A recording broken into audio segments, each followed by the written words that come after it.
nga pagpamalandong ug pagkat-on sa pulong sa Dios nga atong nadungog nga gibasa ug gisangyaw kanato mga igsoon, atong aninawon ang mga matag pagbasa ng iyahang tema bayang gipunting nga sulayan nato pag-connect panginaot nga dinhi atong masabtan ang kahulugan dili lamang ang atong pagkabinunyagan nga tinagsa ug labaw sa tanan ang atong pagkabinunyagan nga katawhan, katilingban, katawhan. No? Nauna mga igsoon sa basahon ni Sirach, doon ay gipahinumdum si Sirach nato. Atong baliko, no? Ang iyang gipahinumdum, mauni. Nga in everything we do it in full humility. Nga tanan natong pagabuhaton, atong buhaton sa tumang pagpaubos. Ugani ningon siya nga ang mga mapahitason mini mga garbuso wa gunay matarong nga binuhatan. Di mo sangpot og matarong nga pagbinuhatan. Now, kining mao nga panultion ni Sirach mga igsoon, makasabot kaayo ta niini, makasabot kaayo ta niini kung mubalik ta sa atong pagtuo. Mabita nang importante kayo mga igsoon nga magkinabuhi ta sa atong pagtuo, ilabi na kitang mga katawhan karong panahon na because we are too much reasoning na gudta kaayo sa nga tanan nga di na ta makakita sa dakong buhat sa Dios nato because we always reason everything nga nanghitabo. Nya unsa may atong tuuhan ani aron makasabot ta ani? Nga mo ni atong tuuhan, una naay Dios. Naay Dios. Ug ang Dios mo'y magbuluhat sa tanan. Ang kalibutan lakip na atong kinabuhi gikan sa Dios. Kay walay laing makabuhat ani mga igsoon, mismo gani ang yawa dili makabuhat og kalibutan atong gipuy-an munang iyahang buhat puro ra gyud pangguba sa binuhat sa Dios. Unya ikaduha natong tuuhan nga sa tanang binuhat sa Dios nga may kinabuhi, kitang tawo iyang gibuhat nga iyang larawan, meaning iyang image nga pinaagi natong mga tao mailhan ug mapadayag siya nga magbubuhat kay ang kinabuhi nato gikan man kaniya. Maunay atong tuuhan mga igsoon. Mao nga kun mutuo na ganita nga larawan daita sa Dios mga igsoon, mauna nga magpaubos ta sa atong mga pagpamuhat. Nganuman aron nga ang makita sa atong pagpamuhat ang Dios. Mailhan ang Dios. Kay kung wala gani pagpaubos sa atong mga pagpamuhat mga igsoon, ang mailhan, ang makitaan, kita. Kita. Dili na ang Dios. Nga ngano magud nga atong ang atong dugukan sa pagpamuhat gikan man sa Dios, kay siya man ang tuburan sa tanang kaayo.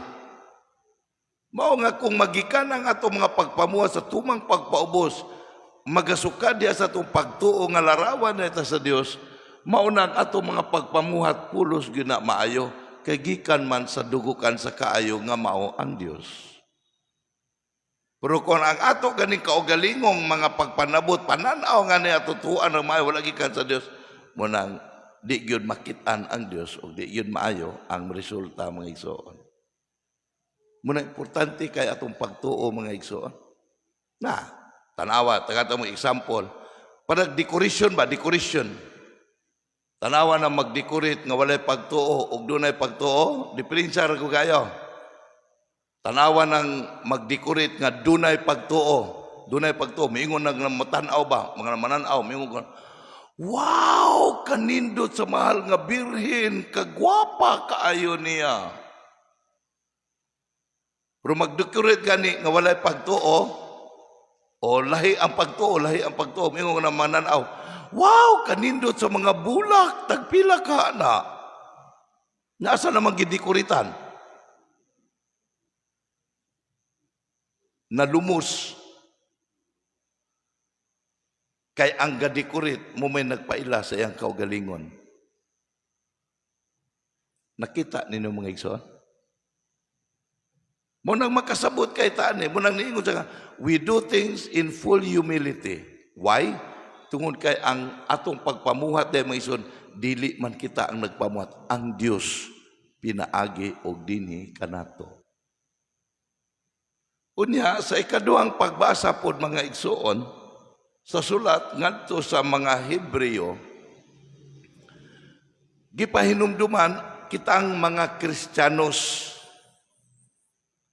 nga sa ato ang pagdawat ni Kristo sa atong pagkinabuhi mga igsoon nga mingon ta mga Kristiyanos ta unsa may atong giduulan ani munang gipahinumduman ta ang ato ang giduulan mao ang realidad or the realm of the spirit, realidad o kalibutan sa mga sa espiritu mga igsoon.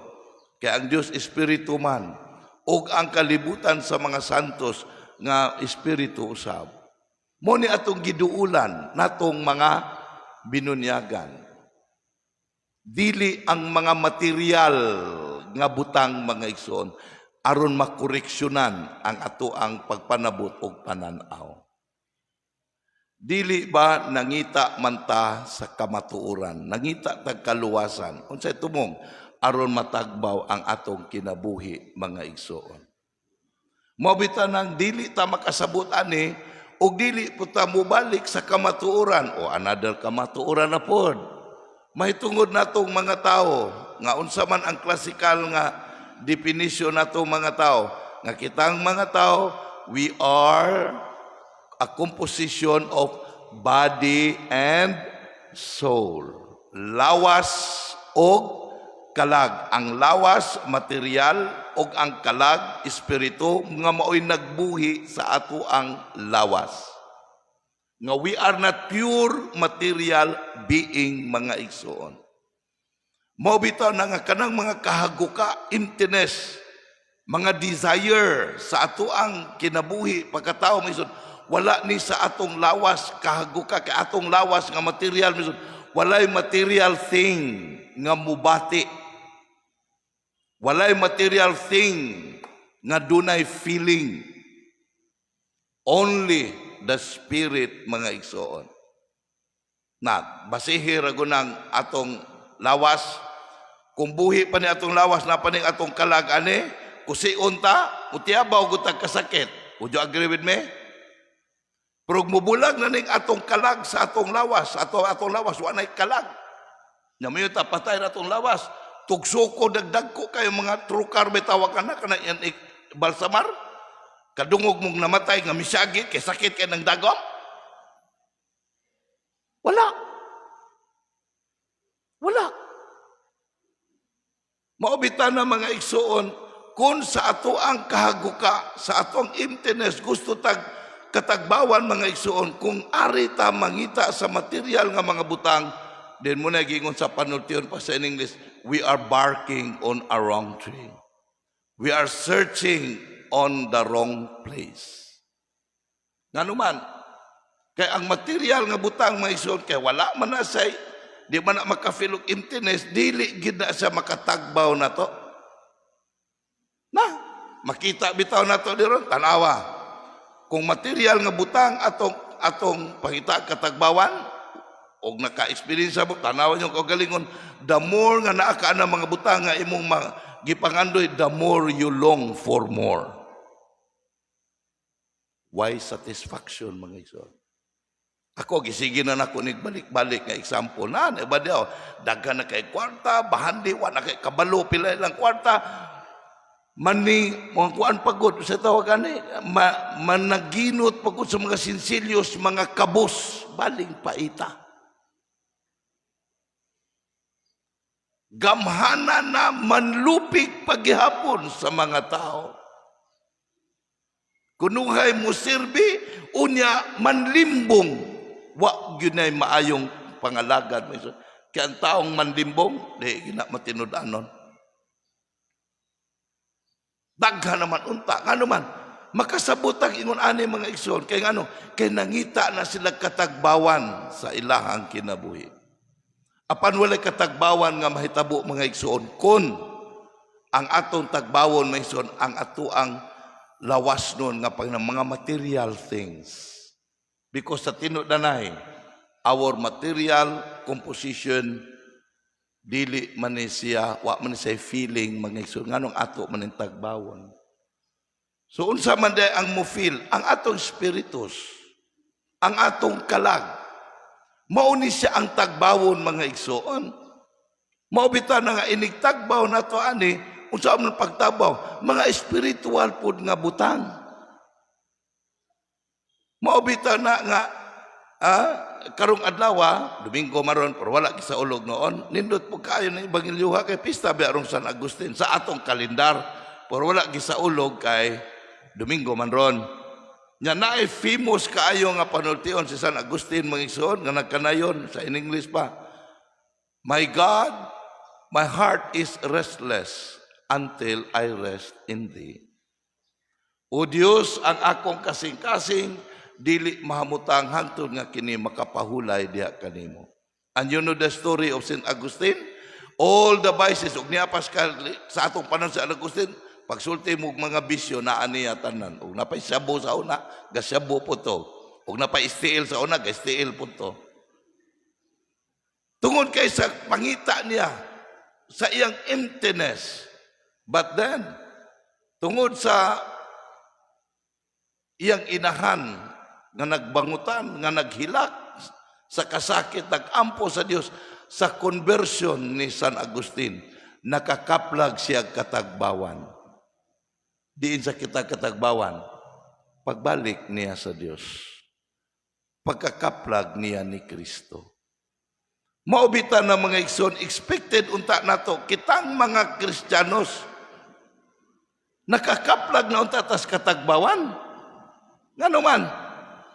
Kay si Kristo nagsulti mas kamatuuran kay ang mga bakak o sayop nga pagtulunan may son wa magunay katagbawan mga igsoon. Mga bakak o sayop nga pagtulunan di ko ka matagbaw. Akong balikon gyud ning eksampula no, akong balikon gyud ning eksampula. Kumutuo ta nga larawan ta sa Dios, nya ang Dios tuburan man ta kamaayo kanindot. So kitang mga tao day kamo wala gingilad na to, puro guta gwapo-gwapa. Tuuhi guna ninyo. Magmalinawon lagi mo, nya wala mo'y utang. Pero mo to, musulsul sa yawa, nga wa mo'y angay, ngilad mong tanawon, kay wala mo'y mga burak sa inyong nawong, wala mo'y mga burluloy din barato nyon, dagang kayo mong utang, problema kayo na. Uyon mo? Mauna. Ya, nakakita na unta taaning maong katagbawan, may nagkarong gipahinumduman ta.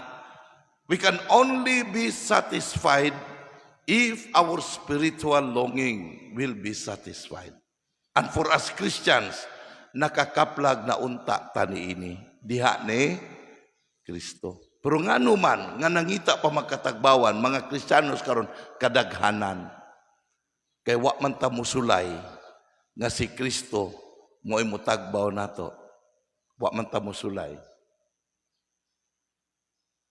Nagpaadala man ta sa anod sa kalibutan, sulsul, mga marites sa kalibutan. Muni atong buhaton, kamo na makatagbaw, wa man ta mutuo sa ato ang Kristo mga igsoon. Mabitaw na nga aron nga makaplaga na mapuy-an nato ni mga igsoon sa atong ebanghelyo karon dunay duha ka bahin. Ang unang bahin mga igsoon atong madungog nga atong Ginoong Hesus gapanudlo nato kanang gitawag nato ethical norm. Unsa man ethical norm? Kana bang proper disposition ba kanang mga maayong gawi dinha sa katilingban. Ngano man?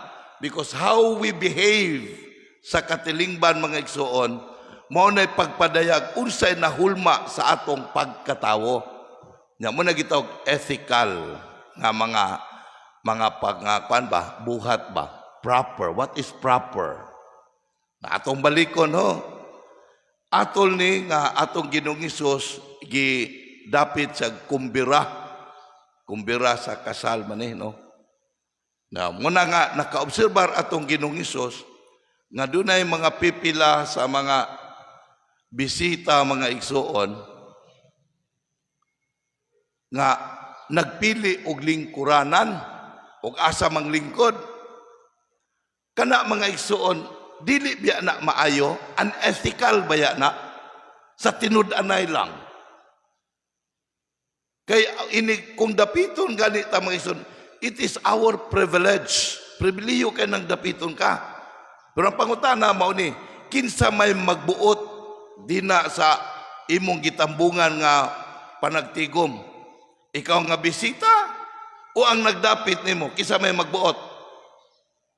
Proper ba? Proper. Kinsa may magbuot? Ikaw nga bisita o ang tagbalay?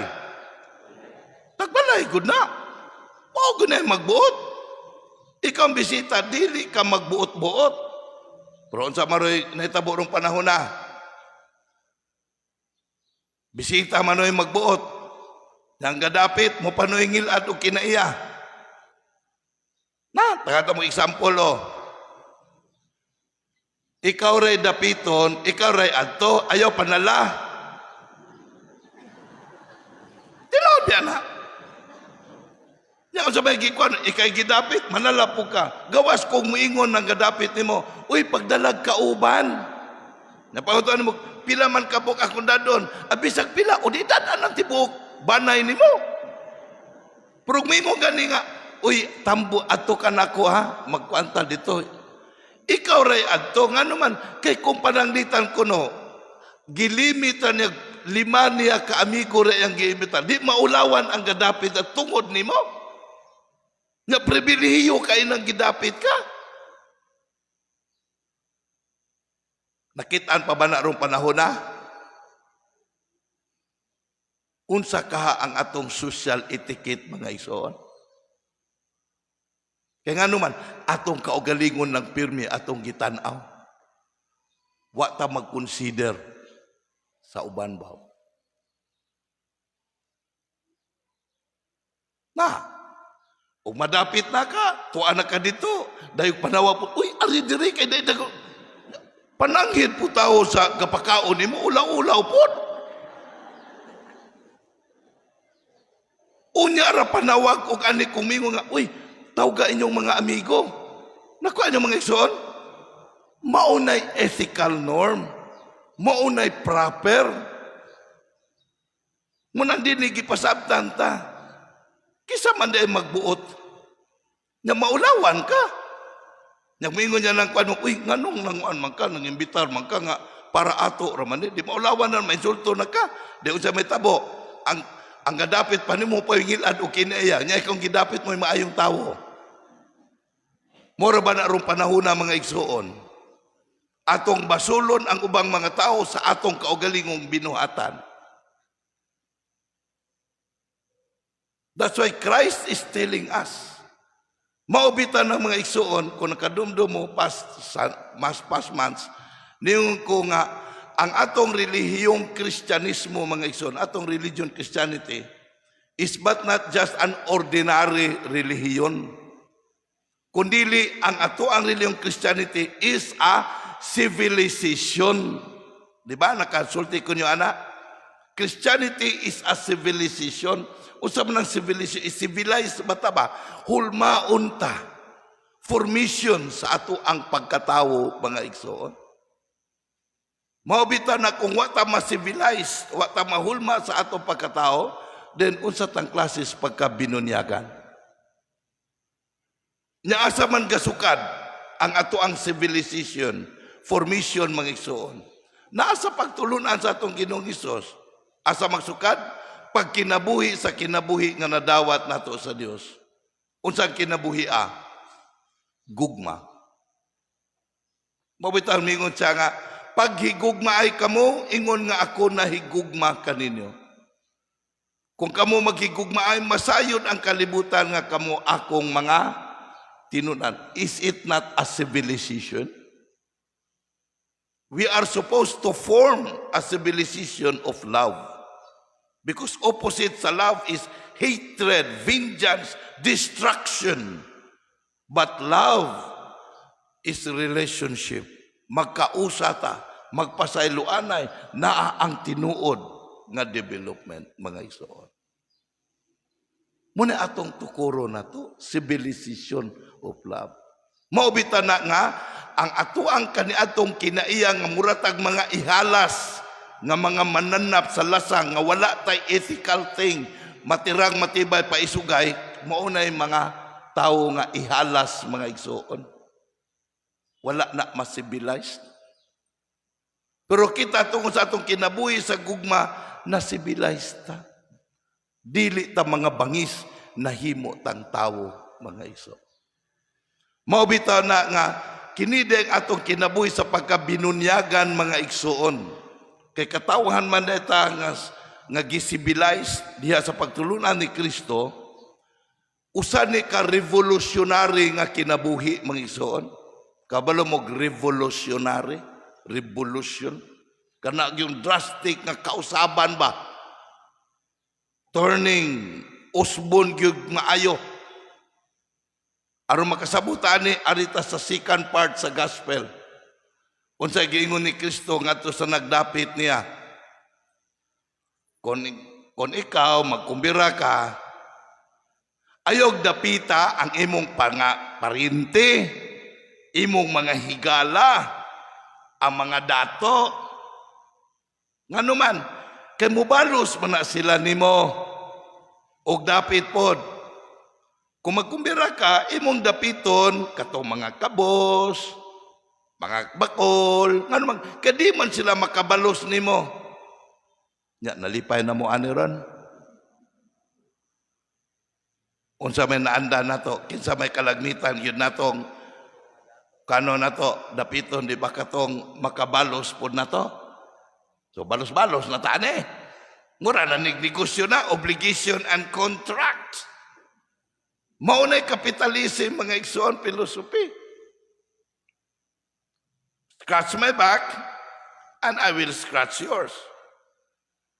Pero na ito mga Kristiyanos, dili ni mao. Dili ni mao. Tungod sa atong pagtuo, mga igsoon, muna nakapausab na to. Na, sample, ngano man kang gakumbira, pasalamat ko sa Diyos Padre. Pasalamat ka. Unsay mong pasalamatan? Sa mga grasya ang akong nadawat, Padre, ka nakadawat ko sa pensyon. Uy, maayo nun. Nang ano ka tumang makabalos ni mo, maoy mong gidapit. Ngagikan makana sa Diyos, kaya pasalamat ka. Dapita itong di kabalos ni mo. Kagikan makana sa Diyos. Nganong ipuhunan man ni mo ng grasya, gikan sa Diyos. Nga di mo na imuha, gihatag man sa Diyos.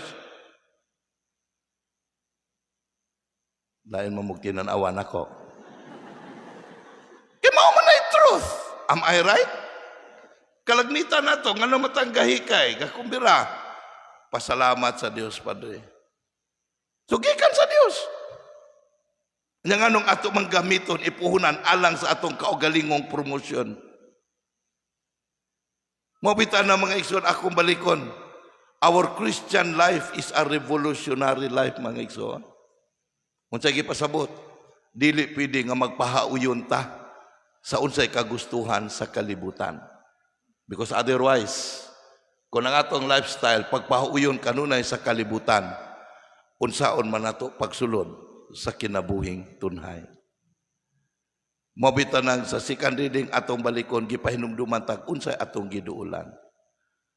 Wa ta moduol sa mga material nga kalibutan. But ang atong giduulan, ang kalibutan sa Espiritu.